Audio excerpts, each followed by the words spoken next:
Well, hello, everyone. Welcome back into the Elite Real Estate Podcast, where we're joined here by famous guests, and I'm super excited to get our guest in today and have her join us today. Uh, Norma Rawlings, how are you, my friend? I am fantastic. Thank you, Jimmy. How are you doing? I am incredible, and I'm super happy to have you in and on the camera today. So I'm very excited. We were trying to figure out how to get this thing done, and now we're able to get it done, and you're here today. So I appreciate you joining us. It is my pleasure. And as I said, I don't know. I'm not quite your 100th podcast. So what am I, like 95th or 96? You've been at it for a while. Yeah, yeah. So you're climbing up there. Maybe we'll have to have you come back for the 100th. For I think 150. Every 50 or so. It's fantastic. yeah, That's longevity. those You showed yeah, tremendous those longevity in benchmarks. this game. Well, Norma, I'm super excited to get you on today because what you do is very, very interesting.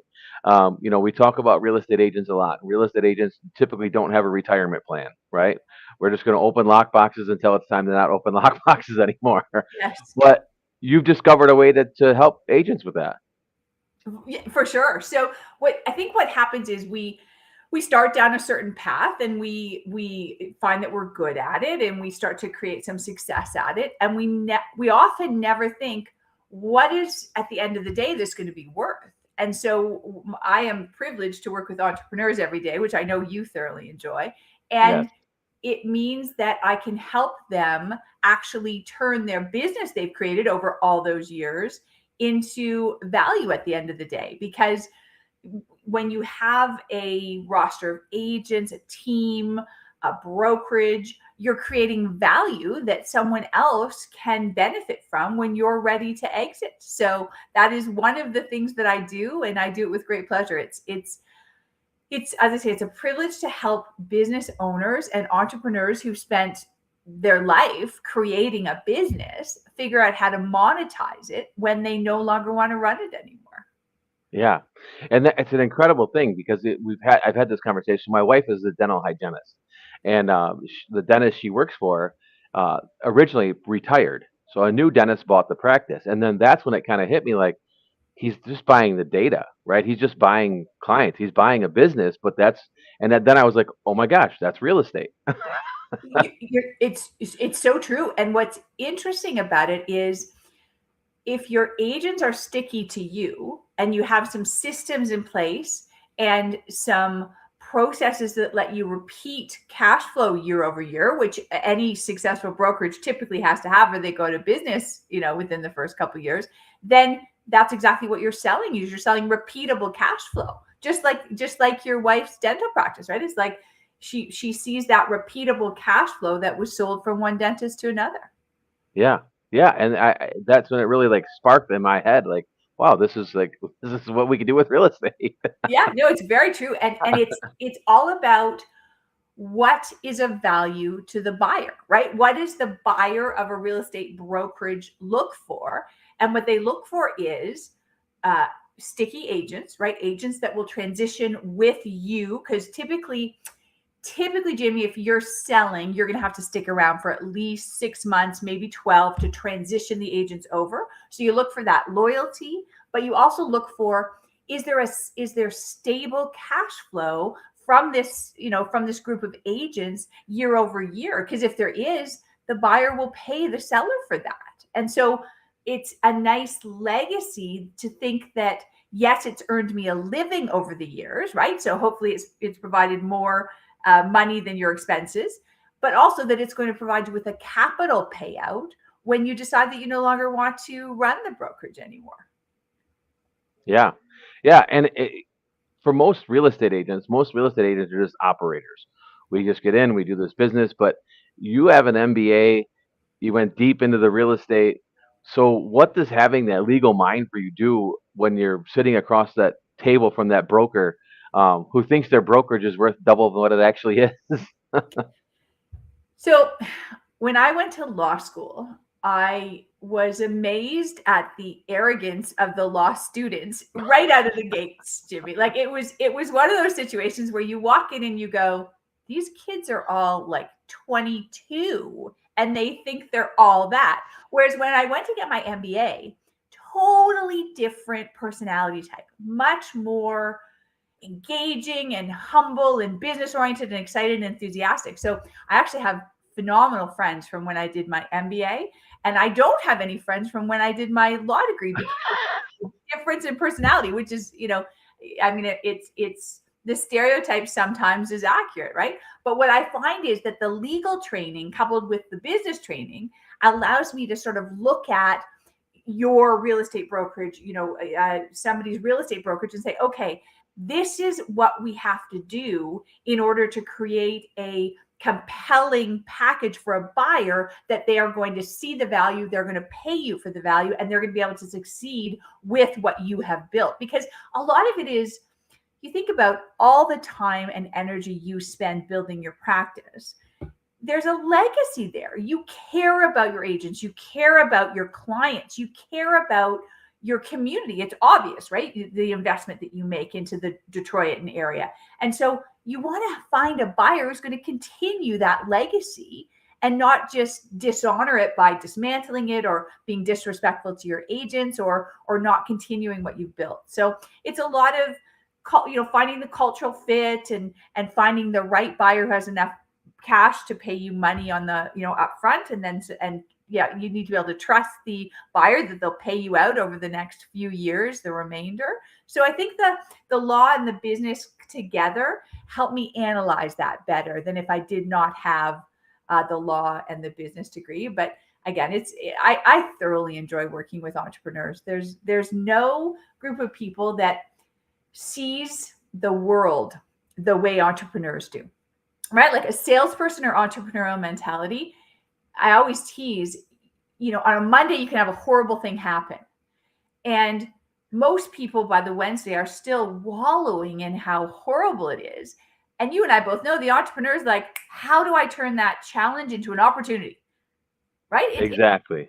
It's just a totally different mentality. And I find it very energizing. Yeah, it is very energizing, and you're right. Like, again, as real estate agents, we have deals that just start to fall apart, right? Inspections, appraisals, whatever happens along the way. But if you don't keep that mentality, that upbeat of like, we're gonna get this thing closed anyway, we're gonna find a way to get through this. Then you can't operate that way, right? And it's like we call it operating in chaos. Well, and if you have the mentality that is easily defeated, then you don't succeed in real estate sales. Because to your point, a real estate salesperson is always like, okay, how do we make this happen?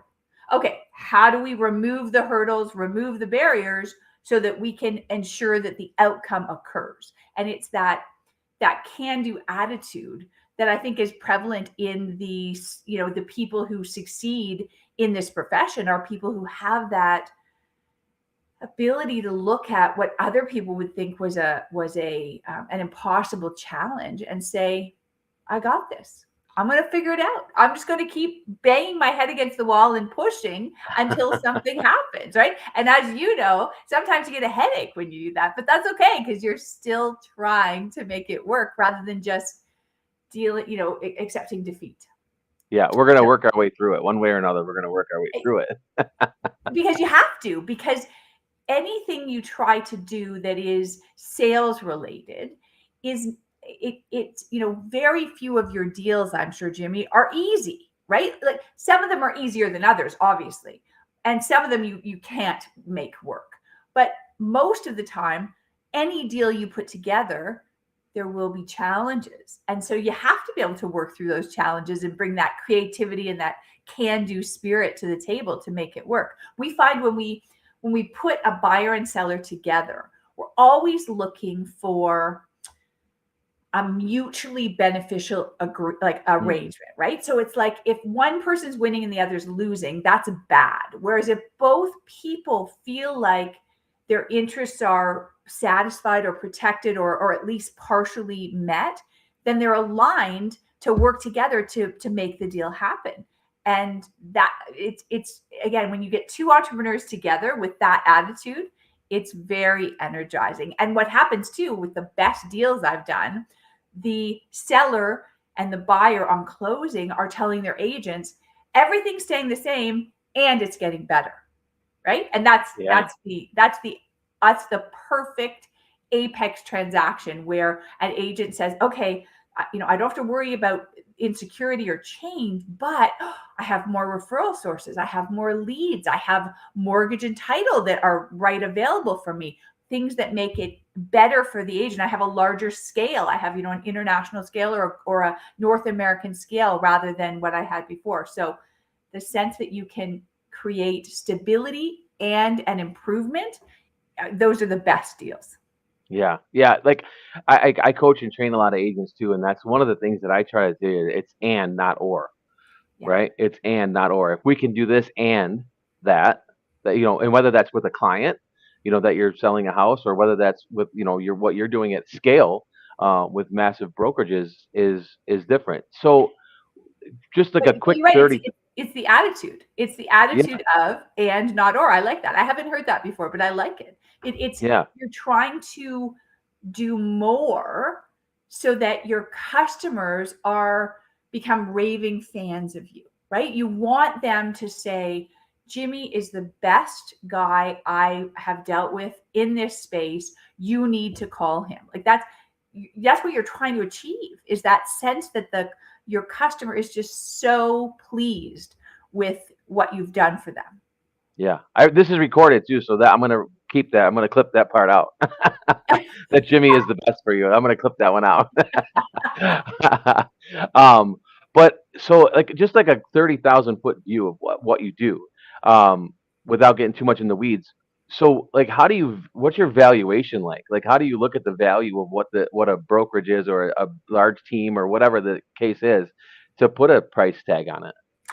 So it's similar to when you go to talk to someone in Detroit about the value of their house. And what often happens, I'm sure to you, is they think it's worth a million one.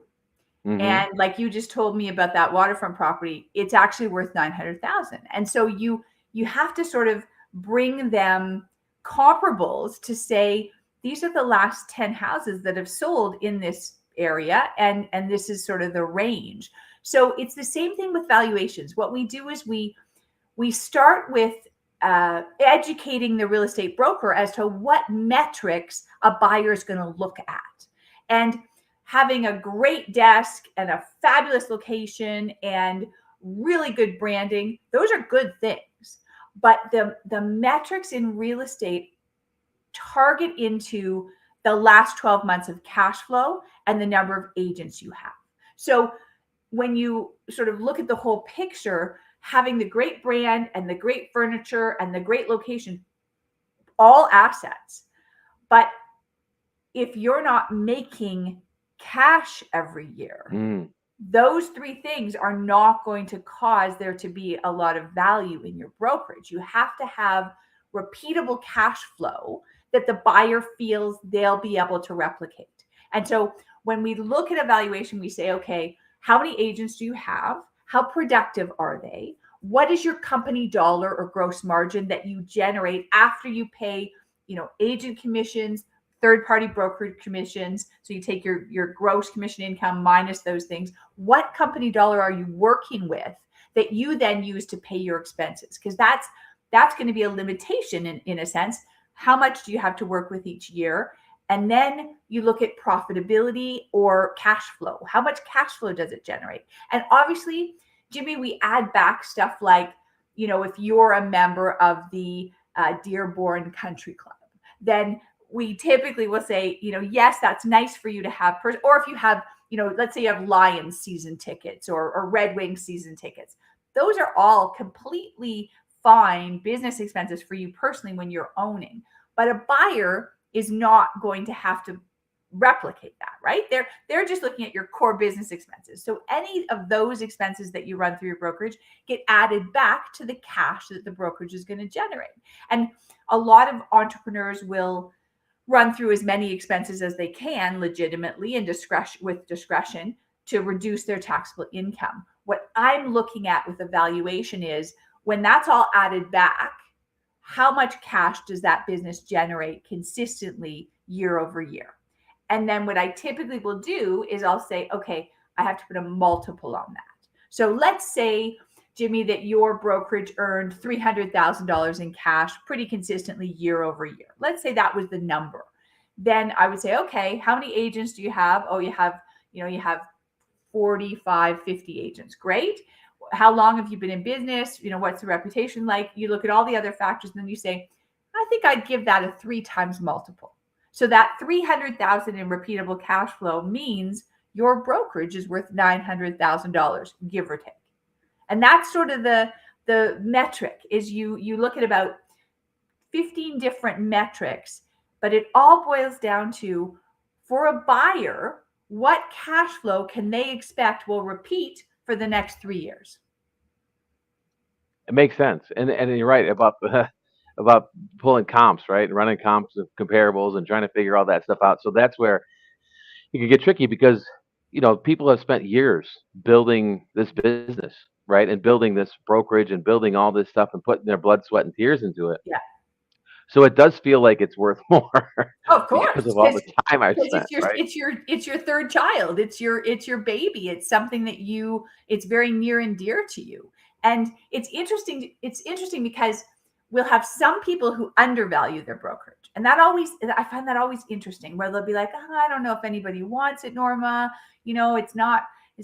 And I'll say to them, look, you have 30 years, 20 years of being in business, and you have repeatable cash flow. It's definitely worth something. So there's the one extreme, and then there's the other where, oh, Norma, I looked at what Zillow's trading at, in multiples, and I figure I'm worth at least $3 million. And you say, you have 10 agents. There's just, in no world does that happen. Even if those agents are, the 10 most productive agents in the state of Utah, you're still not worth $3 million. So you have both extremes. But what is enjoyable is we'll often have a broker come to us and say, I'm thinking of selling and I want to know what I'm worth. And that's a really enjoyable partnership, because what I'll do is I'll put together a valuation report and show it to them and say, these are all the metrics. And I've often had a broker say to me, okay, Norma, I'm not worth as much as I want to be, but you've shown me the roadmap of what I have to work on, expense norm, like bringing expenses down, payroll and occupancy, Jimmy, are often out of whack right now because in COVID, it all changed and we had banner years. And then as things sort of slowed down in 23, a lot of people haven't been able to bring their expenses down in line with the decrease in revenue because they're under contract, right? So payroll and occupancy are often expenses that when I do a valuation report, a broker will say, okay, Norma, I'm going to work on reducing my occupancy cost, reducing my payroll cost, because then my cash that I spit out every year is significantly higher. And it's not unreasonable to think that you can increase that value by 50% or even 100% with changes to those expenses. Because as a real estate brokerage, it's the last 12 months that are the most relevant. So 3 to 4 years of history is important for trends, but the last 12 months gives you a sense of what cash your business is generating. Yeah. It's a very interesting topic because again, like we look at expenses, like you said, season tickets and the cars and the this and the that. It's like, well, those are expenses that nobody wants the expenses. Everybody wants to know what you have coming in. Yes. Yeah. And that's why your gross company dollar is so important. The money that you have to then pay your business expenses is a relevant consideration in any valuation. And so if you have $1 million in company dollar coming in, but you only generate 50,000 in profit once you write everything off, my job is to say, okay, what in that $950,000 that we took off in expenses is discretionary? What amount of that can be added back so that for a new buyer, it becomes cash in their pocket, and thus it justifies a higher price for your brokerage? Yeah. Yeah, I love it. And there was something on your website. So when I was looking some things up, so there's something that stopped me on your site, and it was the difference between a good deal and the right deal. Yeah. So talk to me about what brokers like emotionally get wrong when they try to sell the thing they built. So we had a Texas brokerage. We have a Texas brokerage, luxury brokerage, great operation, profitable, incredibly desirable. And they had an offer, Jimmy, for a couple $1 million. And that was the target price that we figured it was worth. And the desire was for the brokerage to sell. The cultural fit was so off that I recommended they not take the deal. And it seems counterintuitive because they wanted to sell. They got their price. The terms were reasonable. Why would I tell them not to sell? And I said, my worry is that you've spent decades building a certain culture for yourself and your agents. And the buyer's culture is totally incompatible with everything that you value. And so even though, yes, you could take the money and run, so to speak, when business owners build something, it's not unemotional, right? It's Right. a labor of love in many ways, and you want your legacy to continue. So with that specific brokerage, we're currently in talks with a different potential purchaser that has aligned cultures. And it makes such a difference because they're going to treat your agents well. They're going to respect the way your brand resonates with your luxury clientele. They're going to appreciate the premises that you're in. They're going to honor the continuation of sort of the brand personality. And that it's really interesting. Over the years, I've seen real estate brokers take less money from someone who's culturally aligned with what they've built. And I always think if the cultures don't mesh, it's just a bad transaction, because your biggest challenge is you have to transition your agents. And you think about it, if your agents, Jimmy, love you and you bring in a complete jerk who has doesn't treat the agents with respect and doesn't operate the same way you do, and it's sharp practice, those agents aren't going to stick around. They're going to leave within 3, 6, 12 months. And then you're going to have this hollowed out company from what you built. So we always look for a cultural alignment. And that applies to commission plans, right? EXP versus Remax versus like a Sotheby's, they all have a different approach to agent commission based on, the way that they sell and the type of product that they buy and sell. And it's hard to mesh two different cultures. And frankly, it makes you look at the real Remax deal and scratch your head, because Real's method of collecting commission and Remax's method of collecting commission are completely polar opposites. And the cultures within each of those brokerages are polar opposites. So I'll be interested to see how they try to create the synergies that they want with that deal, because two totally different cultures, two totally different approaches to the customer, far more productive agents under the Remax versus Real, and just a totally different perception by the general public. So a lot of, and again, way out of my pay grade, Jimmy, but you do look at it and you say, if a deal like that crossed my desk, like my Texas guy, I wouldn't recommend they do that deal. Yeah, it's interesting because you have the cloud base versus the franchise, right? Yeah. And I don't know how that's going to meld together, because No. and maybe it won't. It's like that's two totally different aspects of what we're dealing with. It's kind of like if Netflix would have bought a Blockbuster and kept it as Blockbuster. Excellent analogy. It's the whole, so much right now, prop tech, right? So much real estate meets technology, AI. I've heard you mention in your podcast in the past. It is a game changer in many ways. It's making us, the agents who know how to use AI are more productive than the agents that don't. There's still that desperate need for human connection, though, and authenticity, and a sense of that you're genuine. I don't know about you, but I find the in-person, and it's funny, in-person stuff that I do now. So I play beach volleyball with my daughter every week. I play court volleyball. I go hiking. When you and I are outside meeting people in person, it's so much more powerful than anything we do online, and certainly anything we do with AI. So that whole balance in the real estate industry right now between personal connection and personal network versus technology. You've done a really nice job of talking about in a few of your prior podcasts. It's a live issue, Yeah. and Real and Remax, if you look at it, Real is a technology based brokerage.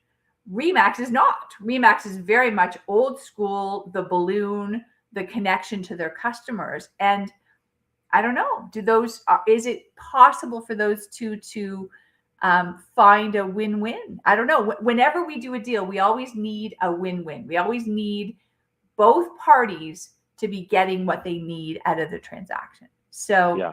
again, way out of my pay grade, but at my level, I always look for that win-win, and I don't see it there.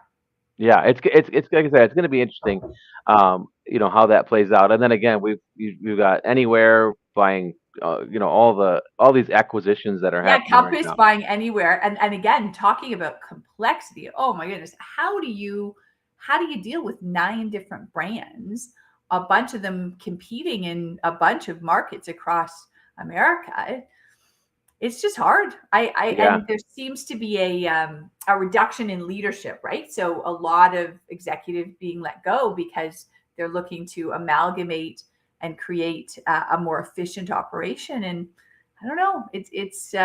We have another transaction where we have a Christie's franchise arrangement being considered, and their ability to incent someone to become a Christie's franchisee way different pre-Compass, post-Compass. And yeah, it's hard. It's yeah. really hard. And you're with EXP, aren't you? Yes, I am. Yeah, Yep. so you're happy with that model.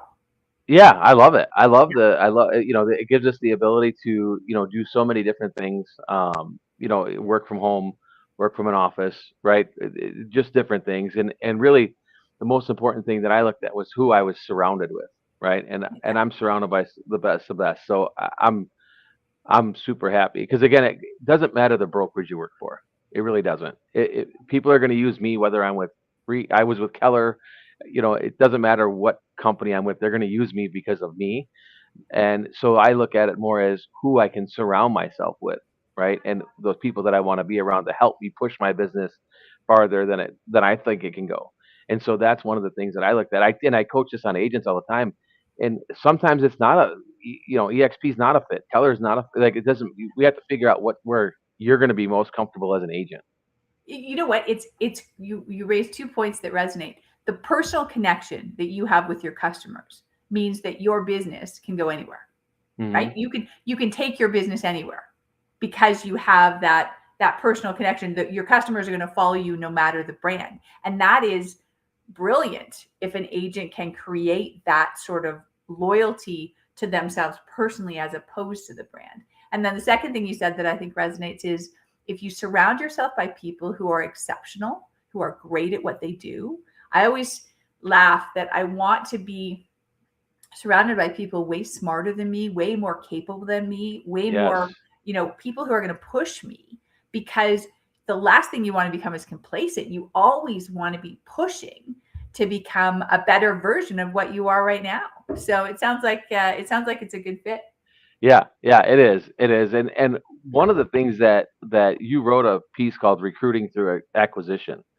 And it kind of blew my mind because people thinking about buying a brokerage is buying a building and a book of business, right? Yeah. But you're saying it's actually the fastest recruiting play on the board. So what does that look like? That's really well said.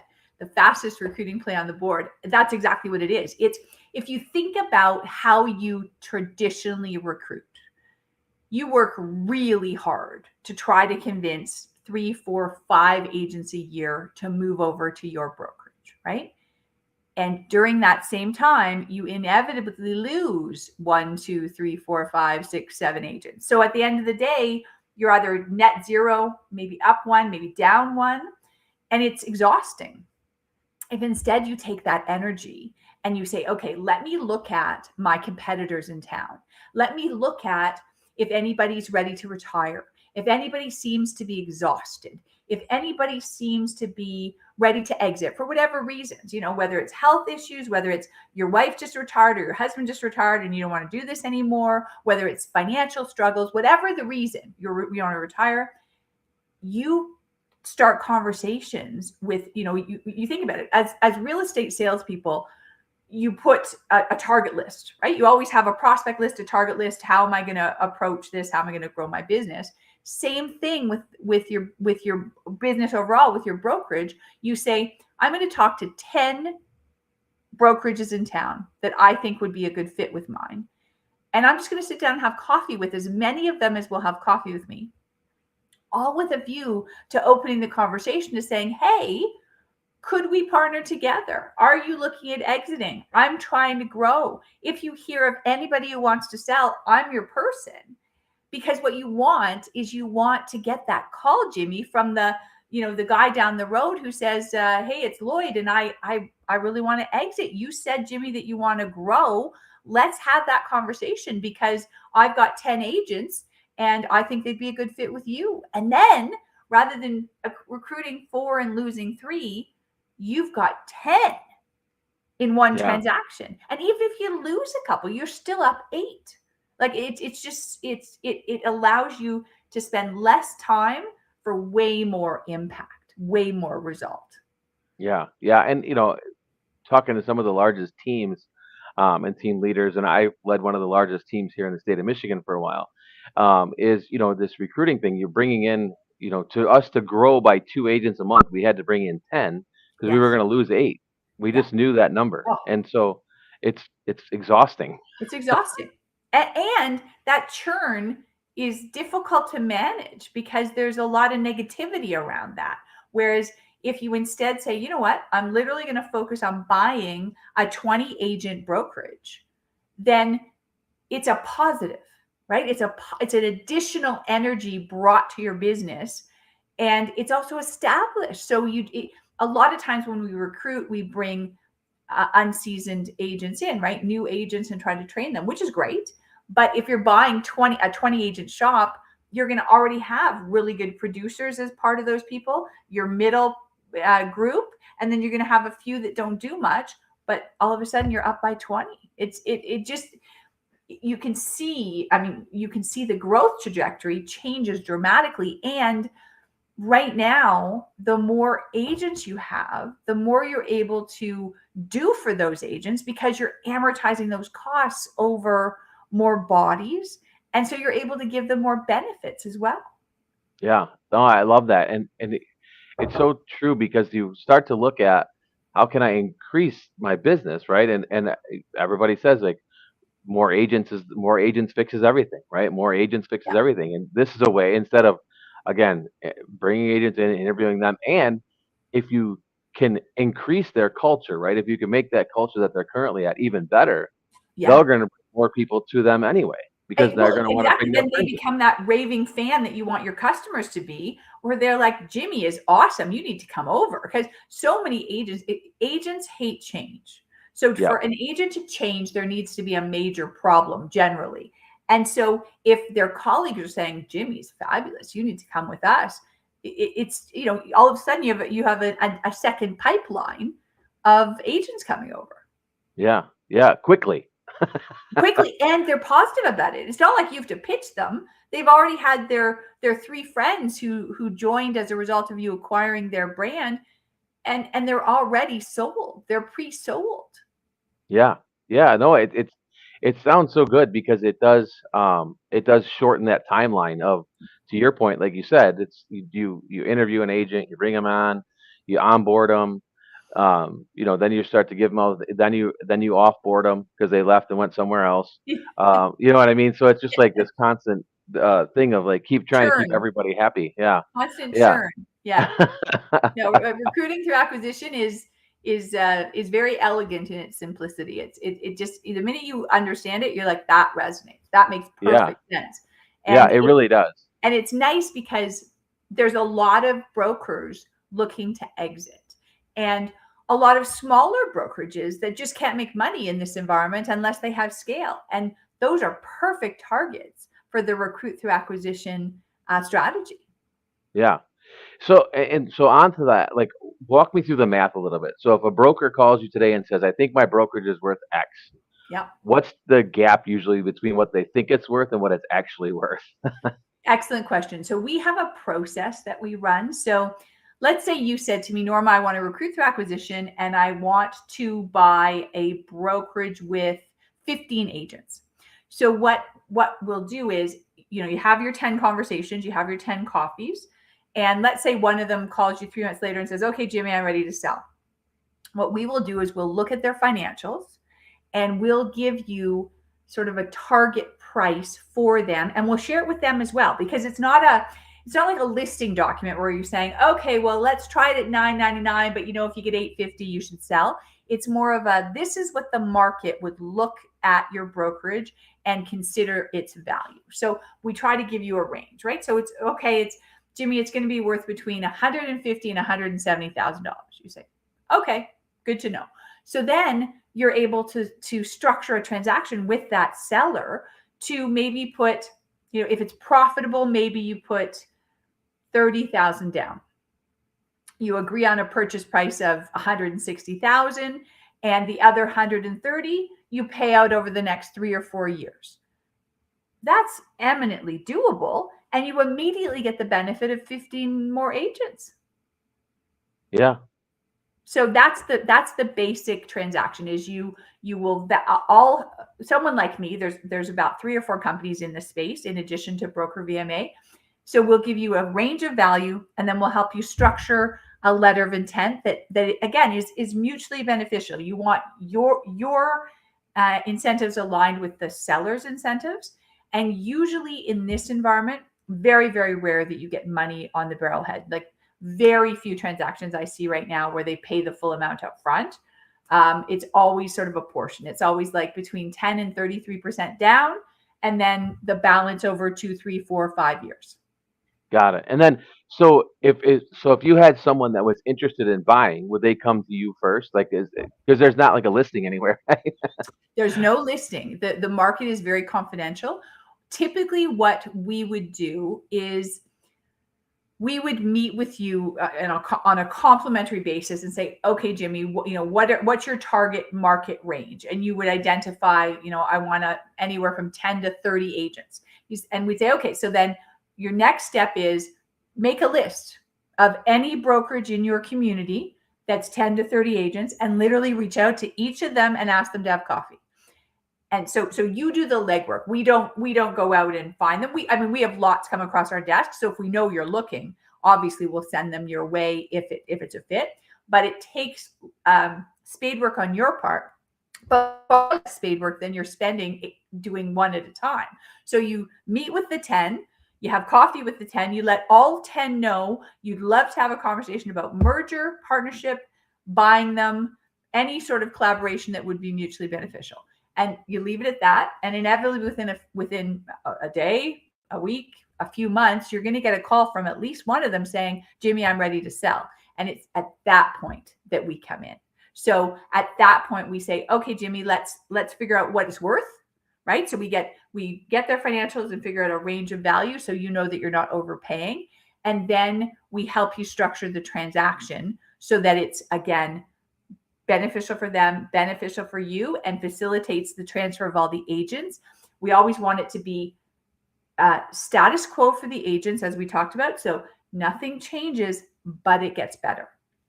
And the other thing you want to do is total confidentiality until the closing date, because you do not want any of the agents that from the business you're looking to buy getting cold feet and leaving because they hear rumors about a change in ownership. You want to have the opportunity to make them stick around over the first 6 to 12 months of you owning. Yeah.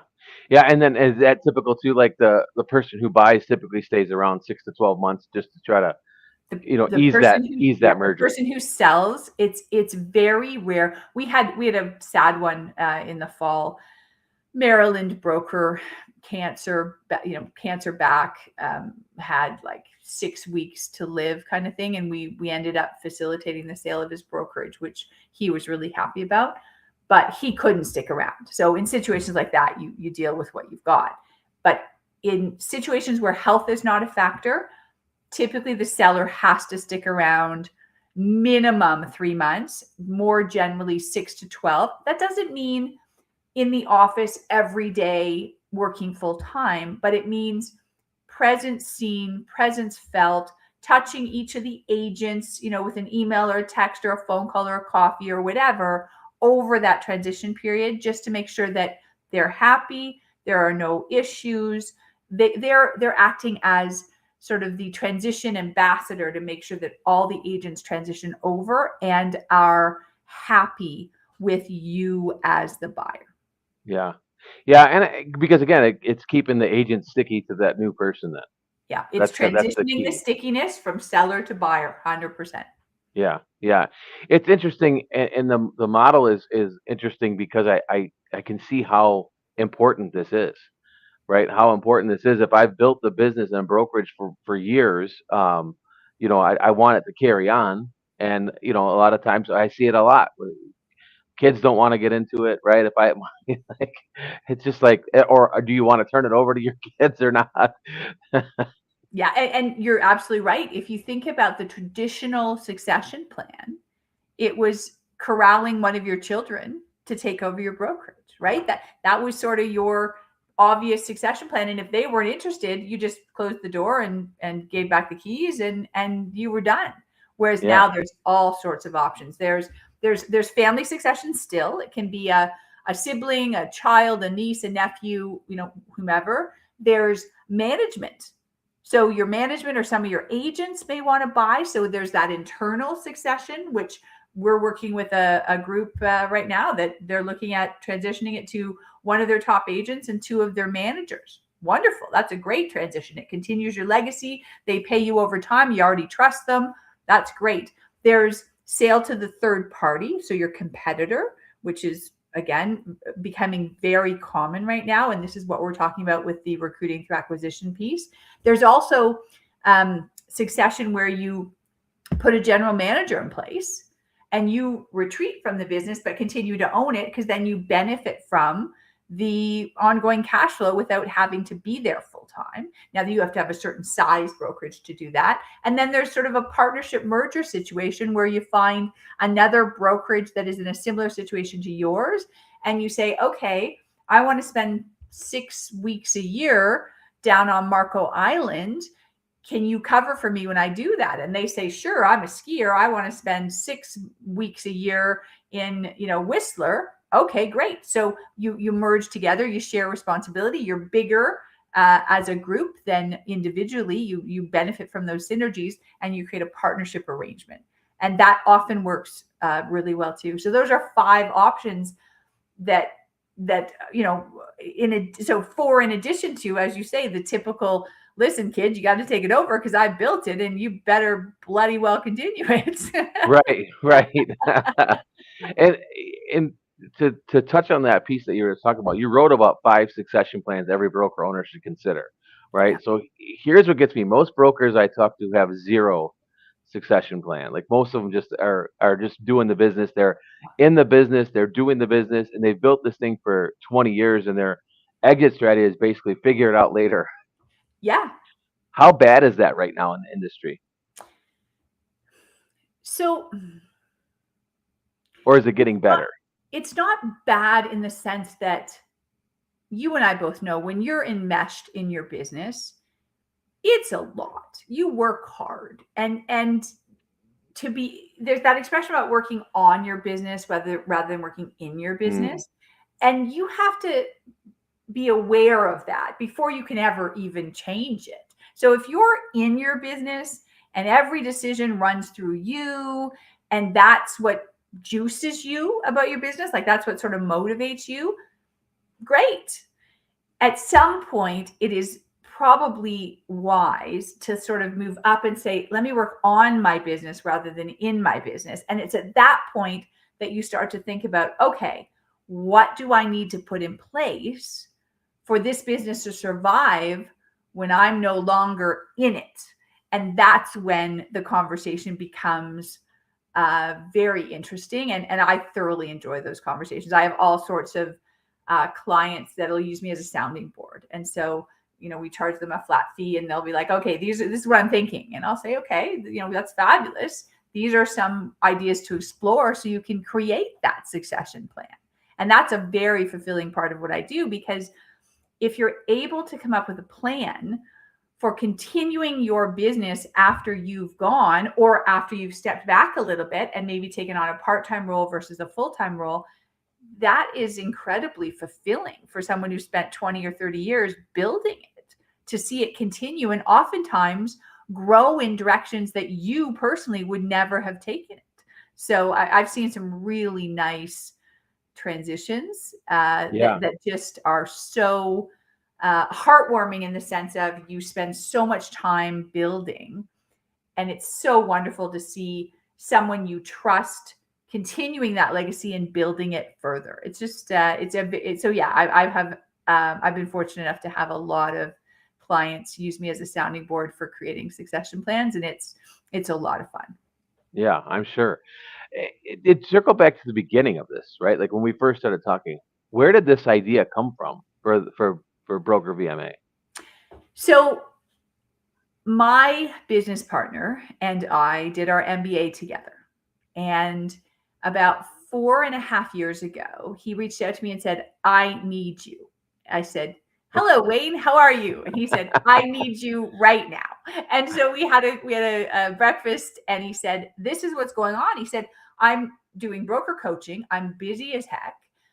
And all these brokers, to your point just a moment ago, Jimmy, they have no plan for how they're going to sell their business, exit their business, transition their business to the next generation, do a man. He said, and I don't have the time to help them. So I need you. So that's what the catalyst was for opening Broker VMA. And what's crazy is so he's in Bradenton, Florida, and I'm in Canada. And so we do the entirety of America and Canada. And from the time we opened the doors, we have been steady. So there's a need, and it wasn't maybe being addressed as fully as it could have been. And there's 3 or 4 other companies in this space that are all very good. I thoroughly enjoy what I do. I love helping business owners figure out how to grow or how to exit. It's or valuing them and helping them create that succession plan or estate planning device, or tax planning, so that they can eventually exit over time. So that's where it came from, is his call saying, I need you. And I think it was so funny, because we literally, he and I have been friends for a couple of decades now. And he literally was like, can we have breakfast tomorrow morning? So it was just one of those, how sometimes you get a call from a friend and you sort of go, okay, well, but 3 weeks from now, he's like, no, tomorrow.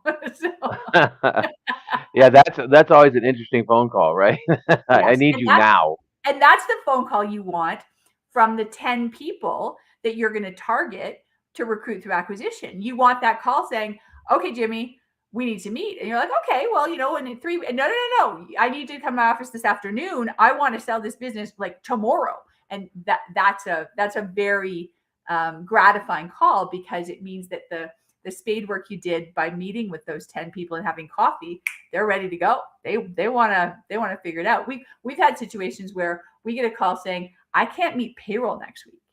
We're like, okay, let's just take a breath and figure out, what our options are and who might be able to put a deal together that quickly, so that we can assist you in, again, you never want a liquidation.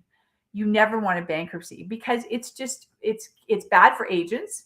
It's bad for you. And frankly, I think it's bad for the industry. So it's like, okay, let's figure out how to manage this crisis. And we've had a few of those. I can imagine. And you do see that, like, with teams that are trying to expand and grow, it gets very difficult. Brokerages that are, mom and pops, it's very hard to expand because of the financial backing that it takes. Yeah. Right. You've got Zillow's got their hand out, realtor.com, homes.com, real estate, all the .com. Everybody wants a piece of you. QuickBooks. Yep. Yeah. Everybody. And real estate agents probably have the most holes in their finances than anybody I've seen, because it's a $20 prescription here, or subscription here. It's a $20 subscription here. It's $100 here. And you think in your head, well, it's only $20. Yeah. But if you do that 10 times, right? You're absolutely right. It's incremental, and you don't realize the magnitude of it until you look at your credit card statement and say, how come I'm being charged $1,500 a month consistently when I never spent $1,500 a month on anything? And as you say, then you start going through all the little charges and realize that you're being gobbled away 10, 20, $50 a month. Yeah. And we keep signing up for it, right? If this new AI platform came out, sign up for it. It's only $20 a month. And I don't know about you, but my Claude account started at $38 a month, and now I think it's $140. So Yeah. Yeah. And how is the AI? So I've always been a big proponent of emotional intelligence, and I coach and train from an emotional intelligence side of things. And I use AI with everything. yeah. It's everything. It built the website behind me. It builds everything, right? So, um, what does that look like for you and your business? How has AI enhanced your business? It it is it is so much smarter than I am. And so what it helps me do is, I'll give you a really good example. If I have a client say to me, I run a brokerage in Wyoming and I want to sell. What it does is it helps me analyze who the potential buyers might be for that brokerage that are bigger than my network. So Wade and I together have a good network, but AI's network is much bigger than mine. So what I'll say to the Wyoming brokerage owner is I'll say, okay, you come up with some potential buyers that you think would be suitable, and I'll come up with some that I think may be suitable. And so an example of where I would use AI is I would use my own network and Wade's network and say, these are the buyers.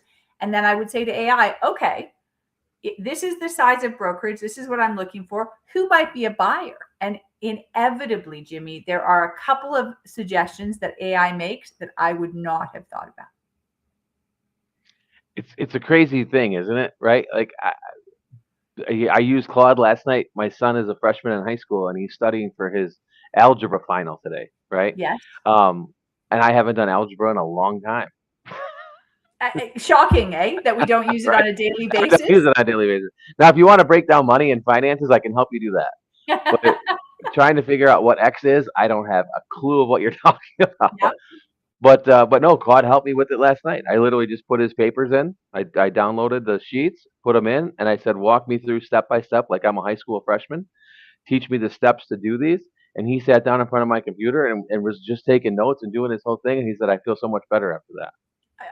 Which is, it's when it's used like that, it's a valuable and gratifying tool, because you think to yourself, you know what, AI did it much better than I could have, and yet you're sitting with your son and you're learning it together. It's sort of like the best of the two worlds, the EQ and the AI meeting. It's great. Yeah. I did something similar. I have my youngest daughter, I have 4 children, and my youngest daughter is 13, and she was struggling with negative numbers. So she was trying to figure out, if you add -8 to -4, what does that equal? And so we did the same thing. We sat down with AI and we did sort of a worksheet, and it walked her through it, and she would do it on her piece of paper, and then she'd check, and it was brilliant. Yeah. Yeah. It's again, it's what you're putting into it, right? So that's one of the biggest things that I teach in my coaching platform is the human plus, right? So I call it the human Yeah, plus thing, where it's emotional intelligence first, then we add the AI into it. I Because like that. I if like you that. I add the see. AI with chaos, if you're working in chaos already, AI just amplifies the chaos. Oh yeah, yeah. And you know what else I find, Jimmy, is people don't read what AI spits out. So every single meeting, they're recording, and no one ever reads what's being written down. So why are we recording? Like there's an overuse of it when it's not as valuable. But the way I always look at it is 10%, 20% upfront is you. And then 60 to 80% is AI crunching the numbers, doing the analysis, helping you do the grunt work that isn't a lot of fun. And then the last 10 to 20% is you again, because ultimately it's going out under you. So you need to make sure that you're comfortable with what's been created and that it is authentic to you. 100%. 100%. We've got about 5 minutes left. Um, where can everybody find you? And what's the biggest piece of advice you give out to brokers or broker owners? So I can be found at brokervma.com. So that's valuations, mergers, acquisitions. So brokervma.com is the website, and it has my contact information there. Advice to brokers. It's probably the awareness piece we talked about. The whole thing you talk about when you coach, working on your business versus in it, trying to remove the chaos and step above it and say, okay, strategically, what is my plan for the next 6 months, 12 months, 3 years, 5 years? And how eventually do I see myself exiting this business or growing this business potentially through acquisition? And so that, from my perspective, the moment they can move up and look at their business with some objectivity and some distance, I'll call it, that it increases our awareness of what you're building and the ultimate value it has to you, to your family, and to potentially a third-party purchaser. I love that. I love that. It's so important, and what you're doing is um, very valuable to our industry because it's, again, some thieves will just lock the door and leave, and it's over. Yeah. And you're giving them an exit plan and a strategy, not only just an exit plan, but a strategy that makes sense. And again, looking at the culture fit, does it make sense? All those things, because it's got to be a win-win situation, like you said earlier. Yeah, well said. And it goes back to that, your wife, the dental hygienist, and the dental practice. If you think about what we consider having value as a company, you often think about, okay, what machinery do you have, what inventory, what real estate, right? But a dental practice is literally customers coming in the door and cash flow. And your analogy, I think, is apt. It's the same for a real estate brokerage. Yeah, I love that. I love that. Well, thanks for joining me. I'm gonna have to get you back on because I feel like we could do this for like another 2 hours and just Episode number 100, episode number 150. yeah, we'll get you back before the 150, but we'll get you. That's impressive. That is your persistence and longevity in this industry is very impressive. Well, thank you very much. I really appreciate it. And again, thanks everybody for joining us today. Norma, thank you for jumping in with us today. I appreciate it. And we'll talk to you guys all soon. Thank you very much. A pleasure.